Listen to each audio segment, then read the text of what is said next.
Sind Sie schon angemeldet bei Wikisana?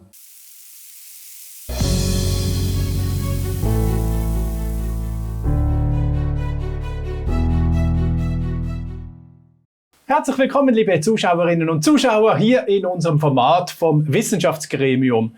In den letzten Wochen hört man immer mehr, dass es Entscheidungen gegeben hat innerhalb von Brüssel, die auch für uns alle letztendlich eine hohe Relevanz hat. Wörtlich gesagt kann man da guter Glaube auch sagen, die ganzen Veganer und Vegetarier werden ab sofort aussterben. Warum und wieso, dass das so sein wird, das ist das Thema dieser Sendung.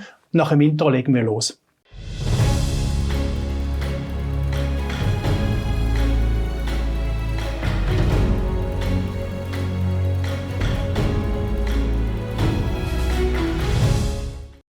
Da sind wir wieder und jetzt darf ich Ihnen meinen Gast auch zeigen aus dem Wissenschaftsgremium, der Dr. Med Simon Feldhaus. Herzlich willkommen, lieber Simon. Ja, Dankeschön. Guten Tag. Gerne, gerne. Ja, wir reden eigentlich über das kaum Bekannte, was wir alle jetzt schon machen, aber inskünftig noch viel mehr machen werden, nämlich Insekten fressen. Ja, das ist definitiv so. Das ist die Aufwertung der Nahrung, Eiweißquelle.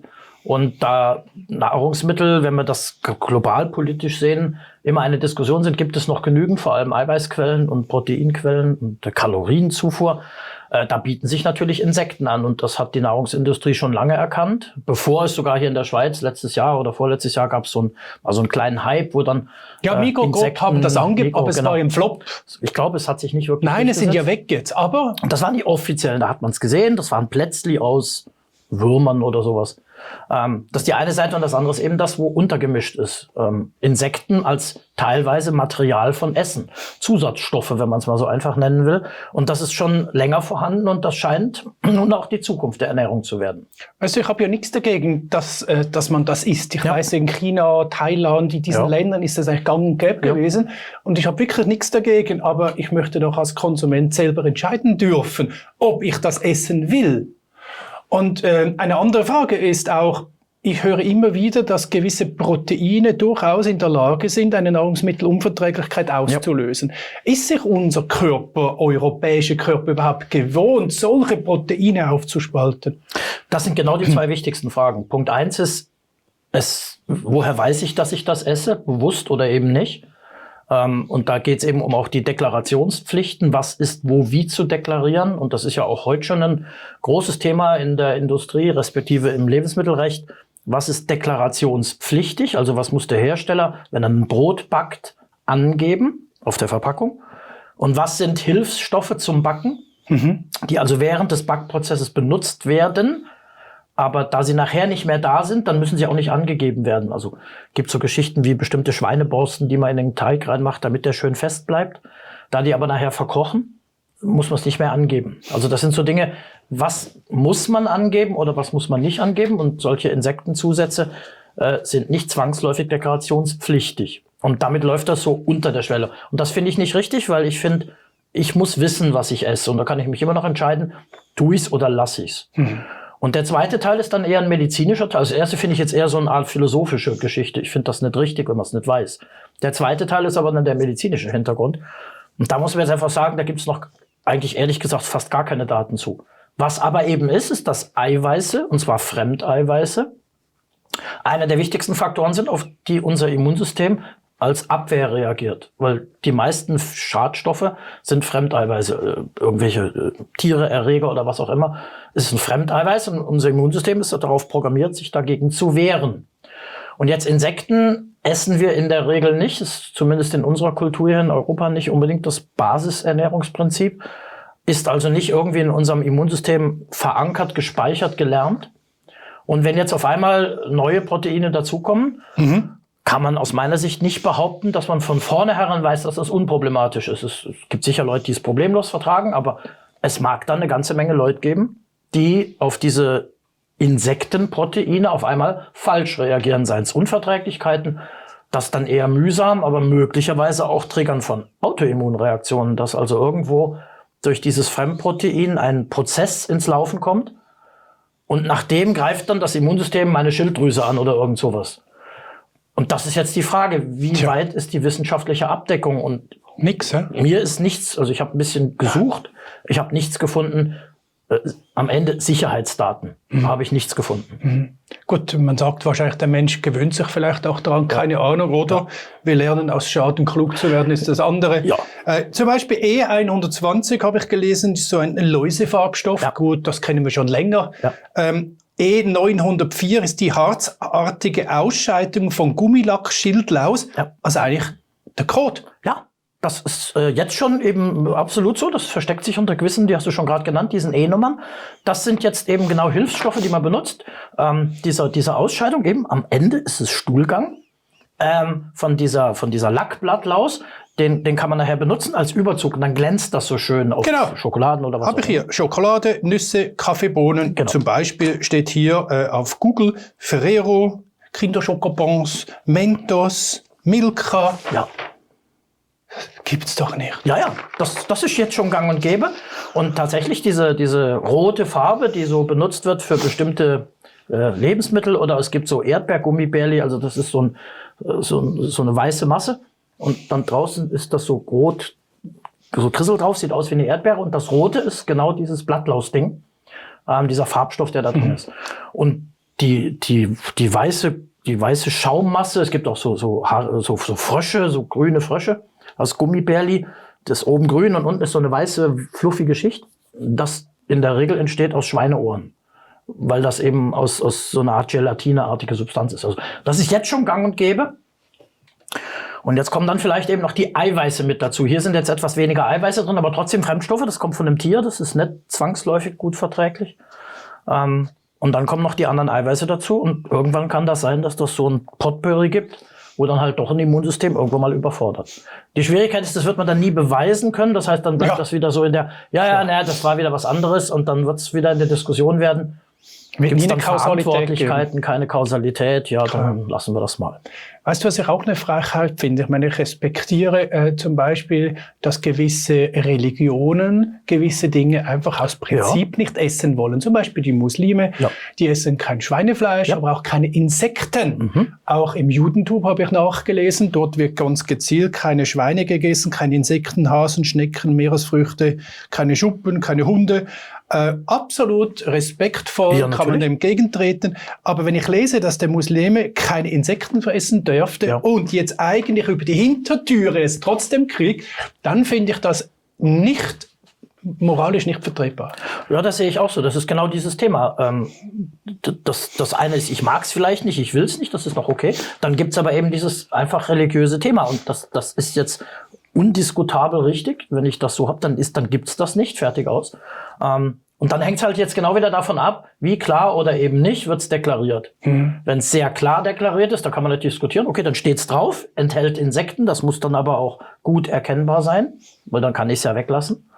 Wenn das aber natürlich unter irgendwelchen Hilfsstoffen nachher läuft und dann nicht oder versteckt über solche oder was auch immer für Nummern deklariert wird, dann finde ich genau das eben sehr problematisch. Und wenn wir immer über alles momentan diskutieren, was wir an kultureller Aneignung und sowas Fehler machen, dann müssen wir da kann man das nicht akzeptieren, dass das irgendwo so eingebaut wird und jemand, der einer Religion angehört, wo das nicht geht, dann das unbewusst irgendwie ist, weil er es gar nicht weiß. Finde ich auch absolut nicht richtig. Das muss, wenn, sehr straight deklariert und eigentlich auch mit einem Aufkleber versehen werden, dass man einfach weiß, nein, das und dann esse ich halt eben nicht. Ich befürchte aber, das wird nicht passieren.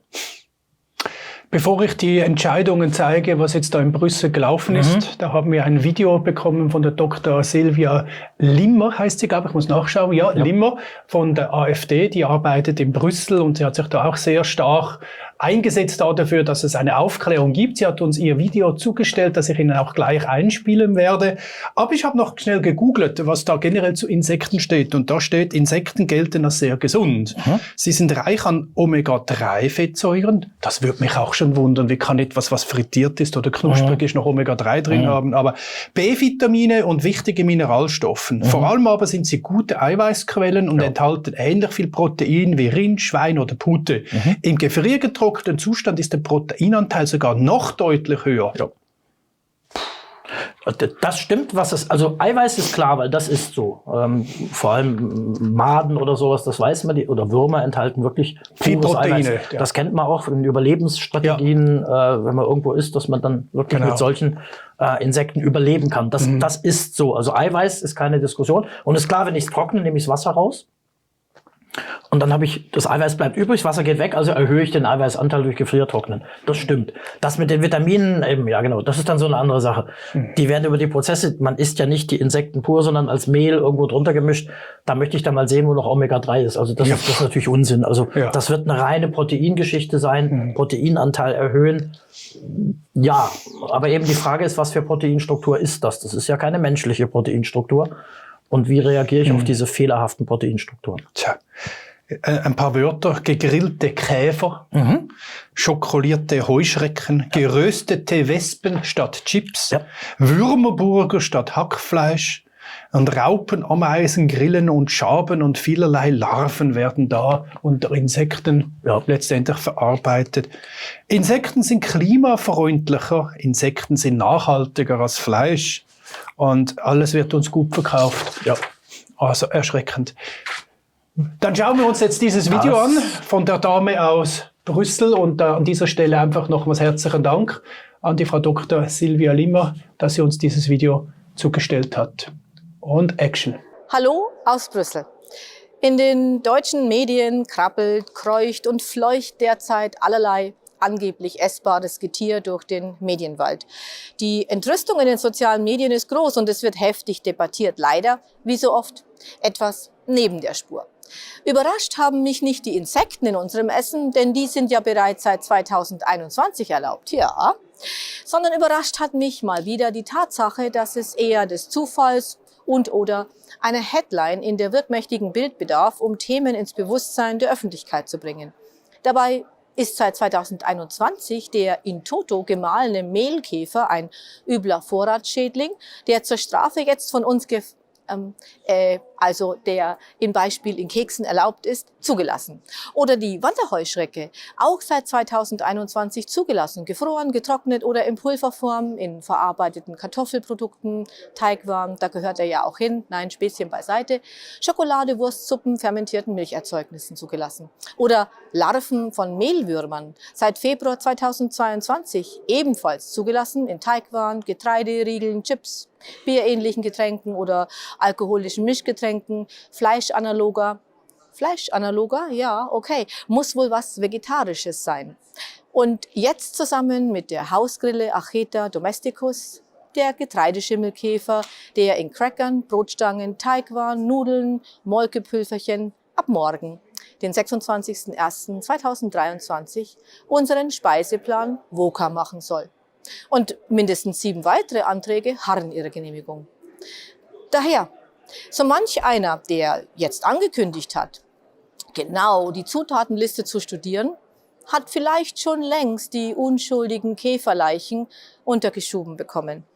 Ich selbst habe darauf bereits ab Frühjahr 2021 immer wieder hingewiesen, nur hören wollte es offenbar niemand. Vielleicht klang das ja auch zu verschwörungstheoretisch. Immerhin ist nicht nur im Green Deal angekündigt, man wolle neue Proteinquellen wie Insekten und Algen nutzen, um den Druck auf die landwirtschaftlichen Flächen zu verringern. Man wolle ganz bewusst das Ernährungsverhalten der Verbraucher ändern, sie umerziehen, nicht nur beim Essen, zum Schutz des Klimas, unseres neuen goldenen Kalbes.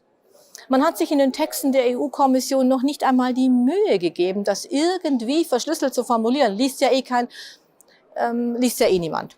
Und die Rechnung ging doch auf, fast. Nur kommt die Empörung 2 Jahre zu spät und geht eigentlich auch am Problem vorbei. Problematisch finde ich zum Beispiel, dass alle Daten zur Beschreibung des Herstellungsprozesses, Analysedaten zu Kontaminanten, Ergebnisse zu Stabilitätsstudien in den verwendeten Lebensmitteln oder Analysedaten zu mikrobiologischen Parametern und Ergebnisse auch der Studien zur Proteinverdaulichkeit nicht veröffentlicht werden. Das ist so in allen Durchführungsbeschlüssen der EU-Kommission, die die Vermarktung in der EU erlauben, nachzulesen. Bedenklich finde ich auch, dass es keinerlei Hygienevorschriften für die Haltung dieser Insekten gibt. In Deutschland sind sämtliche landwirtschaftliche Tierhaltungen zur Tierhygiene, Seuchenprophylaxe und auch Tiergesundheit in entsprechenden Verordnungen geregelt. Nicht so bei Insekten. Wir wissen schlicht nicht, was da sonst noch so alles mitgeliefert wird. In einem wissenschaftlichen Gutachten der EFSA, der zuständigen Europäischen Lebensmittelbehörde, muss man sich bei Hausgrillen also ganz auf die Angaben des Herstellers, der Cricket One Corporation, der die Tierchen offensichtlich in Vietnam produziert oder wenigstens die Elterntiere von dort bezieht, verlassen. Vietnam, was wie wir alle wissen, für Superhygiene steht. Man hat der EFSA zwar versichert, also nein, Antibiotika oder Fungizide werden nicht verwendet. Aber die Behältnisse würde man regelmäßig desinfizieren. Aha, mit was denn so? Denn insbesondere Insekten sind Weltmeister im Speichern von Umweltgiften in ihren Fettkörpern. Und keine Antibiotika zu verwenden, ist ja ganz nett. Aber die Viecher können keimtechnisch echt fies sein. Klebsiella, ein gefürchteter Krankenhauskeim, Citrobacter und Yersinien lassen nicht nur mit profunden Durchfällen, sondern richtig schönen systemischen Krankheitsbildern grüßen und sind laut EFSA-Gutachten Beispiele für bakterielle Verunreinigungen. Weder behördliche Kontrollen noch Grenzen zu Keimbelastungen oder Obergrenzen für Umweltgifte, die mit dem Futter aufgenommen werden können, oder der Einsatz von Chemikalien und Antibiotika sind irgendwo gesetzlich geregelt. Das ist das Problem. Wir wissen nicht, was da in unserem Essen landet. Transparenz und gesunde Lebensmittel sehen für mich anders aus. Und es ist auch das Grundproblem einer sich immer mehr als Zentralregierung gerierenden EU-Kommission. Da wird einfach per Verordnung irgendetwas beschlossen, wie ihre Superproteininsekten, weil man gerne den Volkskörper, darf man das noch so sagen, nicht nur ernährungstechnisch umerziehen möchten. Dadurch entstehende Gesetzeslücken. Um die Folgen auch für unsere Gesundheit kümmert sich in Brüssel kein Mensch. Wir sollten dieses Grundproblem angehen. In diesem Sinne, Ihre Sylvia Limmer. Sprachlos, hä? Ja, das ist harter Tobak. Da kann man nur hoffen, dass die Schweiz, was aber wahrscheinlich nicht eintreten wird, auf der Nicht-EU-Seite bleibt. Wenn man den Druck sieht, dann von irgendwelchen Importen oder so, habe ich das Gefühl, das wird sich leider auch bei uns nicht vermeiden lassen. Weil das ist natürlich, das widerspricht ja allen Regeln der Vernunft und der medizinischen Vorsicht, dass keine Deklaration, dass die Produktion nicht überwacht wird. Eben, womit desinfiziere ich wohl so einen Stall? Ganz bestimmt nicht mit Mineralwasser. Das ist für mich das ein Unding, das geht überhaupt nicht. Aber unfassbar kompetent, wie diese Dame war. Erstaunlich, dass sie sich um das offensichtlich recht bemüht hat. Andererseits scheint es ja sogar tatsächlich so zu sein, wie alles. Es wäre recht einfach zu lesen, also es liegt offensichtlich ja sogar offen. Man muss es gar nicht mal investigativ untersuchen. Man muss sich nur dafür interessieren. Und das ist natürlich hilfreich, wenn sie das gemacht hat. Wieder erstaunlich, wie wenig Rauschen das im Blätterwald macht. Ja, man hätte jetzt erwartet, dass die ganzen Veganer- oder Vegetarierverbände spätestens jetzt auf die Barrikaden müssten.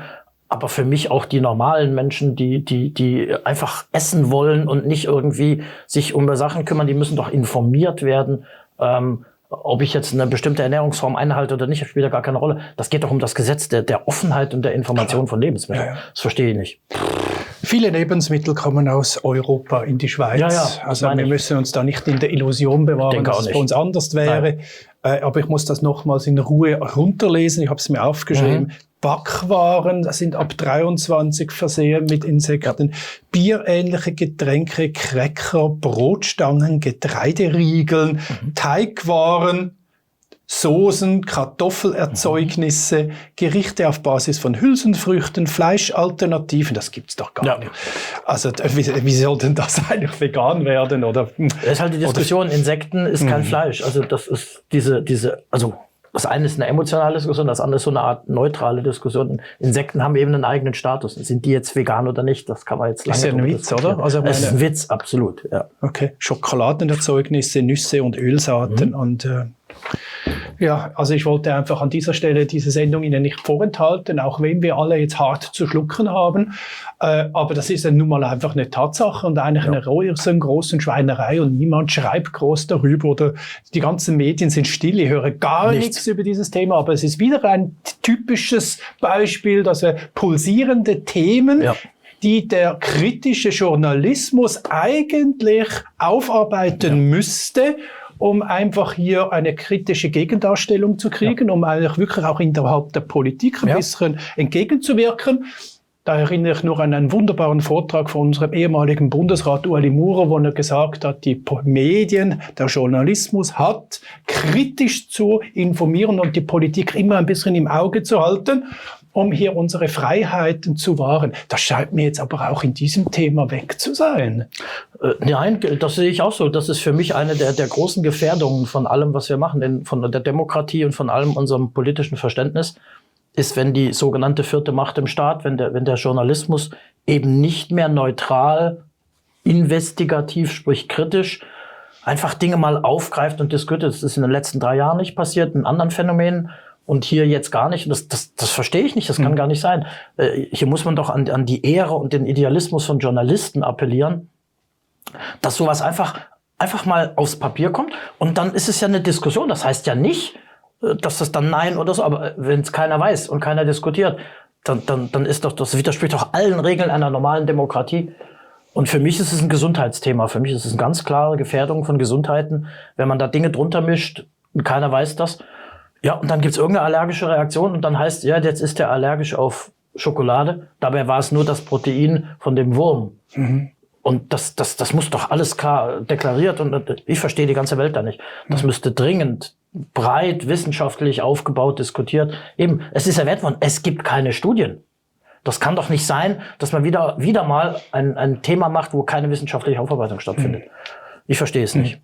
Ich hatte letzte Woche mal Besuch von einer Laborantin, die Dr. Berit Hippe aus Wien. Und die hat mir gesagt, eine Kollegin von ihr, die war Adoptivkind, kam aus in der Nähe von China, aber noch in der russischen Gegend herum. Und die hatte eigentlich 40 Jahre nur Darmprobleme. Nur Darmprobleme. Und dann ging sie einmal in Urlaub nach Indien und hatte keine Darmprobleme mehr. Und sie haben dann festgestellt, dass es einfach mit ihrem Mikrobiom Zusammenhang hat. Sie ist sich einfach die Nahrung nicht gewohnt. Ja. Und er leidet 40 Jahre lang darunter. Und hier denke ich eben auch mit den ganzen Insekten, dass der Thailänder und der Chinese machen kann, dann hat er doch einfach eine ganz andere Ausgangsweise. Selbstverständlich, ja. Das ist angepasst, adaptiert an das, ja. Weil das nicht nur jetzt schon so ein Generationen vorweg einfach normal ist, zum System gehört. Und dann adaptiert sich der dort lebende Mensch ja an das. Und klar kann man sagen, das wird sich auch bei uns irgendwann adaptieren. Ja, vielleicht, aber wahrscheinlich schon. Aber sicher nicht Jahre, jetzt, sondern eben in Generationen gesehen. Und was ist mit den Generationen, die diesen Adaptionsprozess durchmachen? Wir haben ja jetzt schon explosionsartige Zahlsteigerungen von Allergien, Autoimmunkrankheiten und. Da müssen wir jetzt nicht unbedingt noch Dinge dazu tun, die zumindest das Risiko beinhalten, dass das weiter passiert. Das halte ich jetzt für den komplett falschen Ansatz. Ich glaube, an dieser Stelle hören wir auf, darüber zu reden, weil das müssen wir zuerst mal verdauen. Ja, im wahrsten Sinne des Wortes.